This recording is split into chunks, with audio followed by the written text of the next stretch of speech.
Hello everybody and welcome!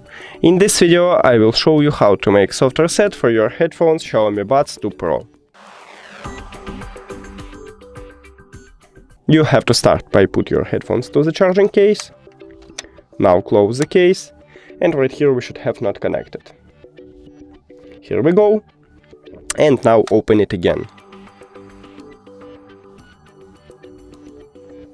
And we did it. But sometimes it happened that when you close the case, they did not disconnecting.